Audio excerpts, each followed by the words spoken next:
Hey guys, it's Coach Bearline. Today we're going to start our discussion of the 1920s, or the Roaring Twenties as it's sometimes known. I like to say that the 1920s is kind of like a pre-1960s. I mean, because you have a lot of just kind of this boiling cauldron of change and things of that nature. You know, you have an era of unheard of prosperity, much like you had in the 1960s. But beneath the surface, there's weaknesses in the economy that are going to undermine things and have a negative impact later on. But you also have lots of social change. The roles of women and minorities are changing. You have the widespread view that the system that exists, in this case economic system and to some degree the government system, kind of fails Americans. So there's kind of this loss of trust and this loss of innocence during this time frame. So a time of incredible social change. Also, art is flowering during this period. You have the explosion of jazz, the truly American music. Kind of the father, if you will, of all American music since then. Lots of art and photography comes into its own. You have the new types of communication with the radio and the telephone growing and becoming more important part of people's lives. So a lot of change going on, and we're going to talk about that and see how that change has impacts later down the road. So we'll go ahead and start our discussion. All right, first off, the thing that people always want to talk about during the 1920s are new roles for women. Of course, the 19th Amendment had allowed women to vote. Many, well, not many, but some were elected to state and local offices. However, women voted generally about as much as the men in their lives. So there wasn't this rush to the polls that a lot of people thought would happen. There's other change as far as women who had taken jobs during World War I are oftentimes pushed out of those jobs when men come home from the war and are looking for jobs. However, you do still have large numbers of women in the 1920s joining the workforce. Mostly were in the lowest paying professions. They're going to be pushed out generally of the higher paying jobs. Though you do have during this time women attending college in much larger numbers. And as a result, the 1920s brings a shift in people's attitudes towards men and women and the relationships between the two. The basic rules defining female behavior had begun to change in many cases. American women still had primary responsibility for caring for the home, child rearing, those types of things, and most still depended on men for financial support, but there is a growing search for equality and independence among many women of the era. A popular symbol or image that reflects these changing ideas is, of course, the flapper. And the flapper was a young woman who kind of rebelled against the traditional ideas of what was proper dress and behavior. And, flappers would cut their hair, wear shorter skirts. Sometimes, strangely enough, the flowing dresses that they wore weren't form-fitting and was kind of seen as traditional. They didn't adhere to the very tight waistlines of traditional dresses. But they wore makeup, sometimes lots of makeup. Often they smoked and drank and went out dancing without male companionship, and many times, which was seen as certainly rebellious. It was popular among young women, specifically in the cities. Most did live in the cities, and it kind of represented this more free, independent lifestyle. Now, in much of the United States, women only read about flappers in magazines. In rural America, there really weren't a lot of flappers, and if they were considered shocking. Many disapproved of flappers and wouldn't dare to be that reckless. And actually, some women's rights activists looked down on the flappers. They thought that the flappers were kind of only only interested in having a good time, and they really didn't take flappers seriously as a social movement. This craze, like I said, took hold mainly in American cities, but it does represent this kind of growing rift between cities and rural areas in the United States, and we'll talk about that here in a second. So industrialization and the war caused great changes in the economy and in population. One of the effects is urbanization. So in the 1920s, it was a great time of economic growth and opportunities, but many farmers didn't share that prosperity.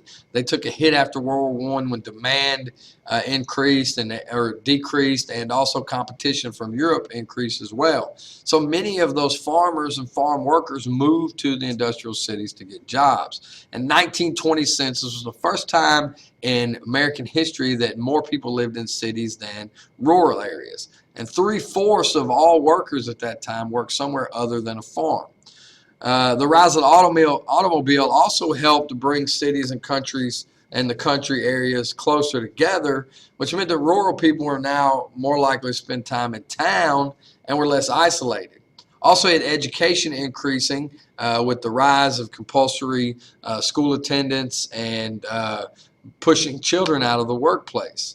So school attendance and enrollment increased as industry grew because more people could afford to send their children to school, not to work. So you have more contact between city and rural areas at this time, and at the same time that you have all of this cultural and social change.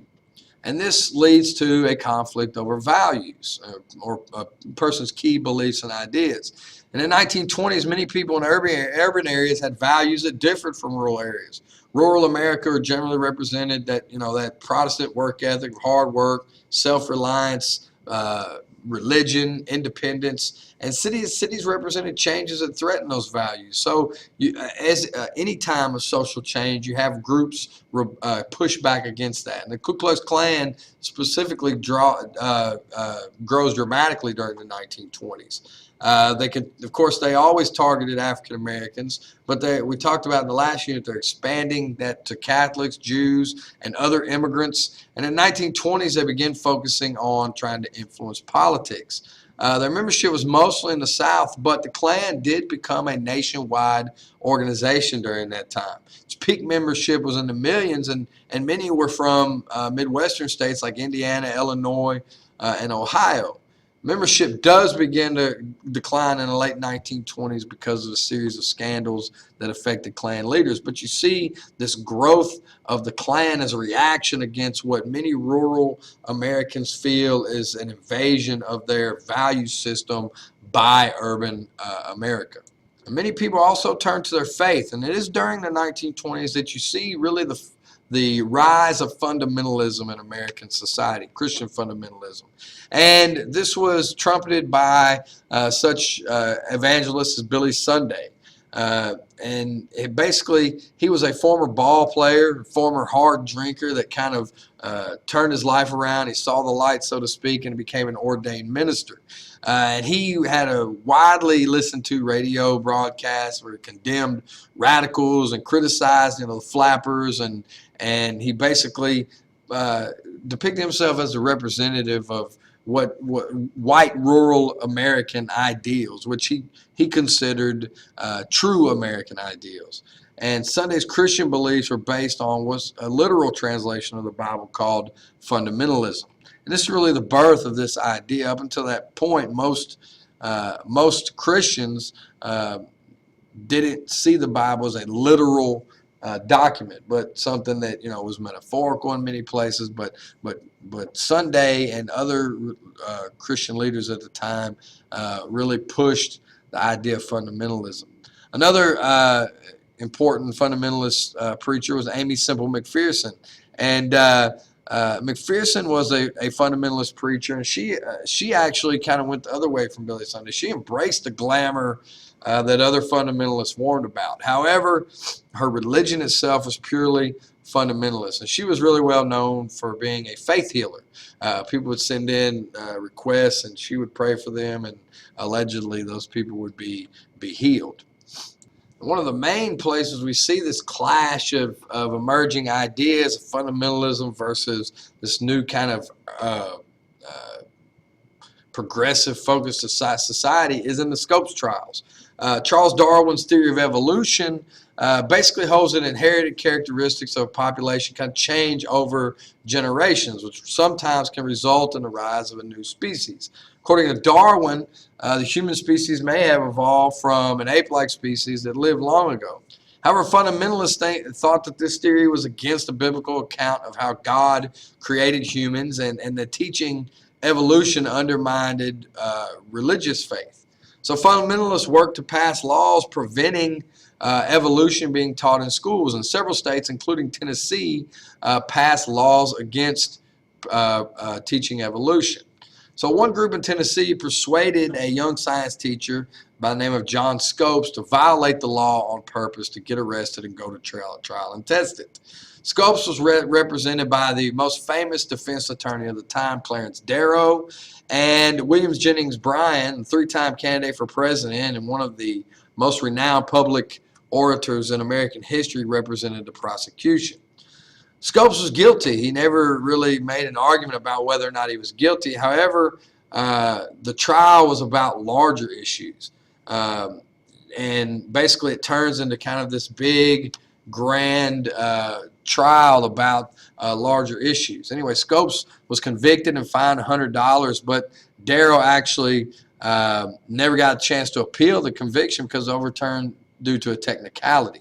And the law remained in place in Tennessee until the 1960s. There's a video on the website that you're going to want to watch that shows a clip from Inherit the Wind that is a Hollywood depiction of the Scopes trials that you should find interesting. So make sure to check that video out. Traditional conservatives also won a victory with the passage of the 18th Amendment, which outlawed the sale of alcohol. Throughout U.S. history, groups had worked for this, groups like the Women's Christian Temperance Union. But by World War I, by the time the United States was getting involved in World War I, more than half the states had passed laws restricting alcohol. And so the 18th Amendment in 1917 bans alcohol. It was ratified in 1919, becoming law, and Congress passed the Volstead Act to enforce the amendment. As a policy, prohibition turned out to be an abject failure. It was almost impossible to enforce because it was illegal to transport, make, and sell alcohol, but not to drink it. So it gave rise to these huge smuggling operations, and alcohol slipped into the country through northern states on the Canadian borders. Also, bootleggers were commonplace. Government officials estimated in 1925 they only caught 5% of all the illegal liquor entering the country. Many people also made their own home liquor. Others got it from doctors who could prescribe it as medicine. And illegal liquor businesses was the foundation of large, vast criminal empires. Organized crime really skyrockets during this period. 3,000 prohibition agents nationwide were tasked with shutting down all the speakeasies. So millions of Americans violated the laws, and the government wasted tons of money and even poisoned alcohol to prevent people from using it. Some estimates say that alcohol poisoned by the federal government actually killed more Americans than World War I, and still it didn't work. It created more drinkers rather than less. There's a great video on Al Capone that you need to link to and watch on the website as well. So again, you have a time of great social change and push and reactions against those changes by Americans of all types. But this is oftentimes the 20s is seen as kind of this happy-go-lucky, free kind of era, the Roaring 20s. But really, it's a time of conflict and this struggle over what the culture of America is going to be about. Who represents the true America? And it's an argument really that we still have today if you think about in our society. Is America New York and LA and Chicago, or is America places like Lancaster? And it's an interesting discussion and debate that Americans have had throughout our history and continue to have, but it really kind of takes off during the 1920s. So we'll continue to talk about that and changing culture when we discuss a new and exciting art forms that come up during the time as well. So we'll talk to you next time. Bye.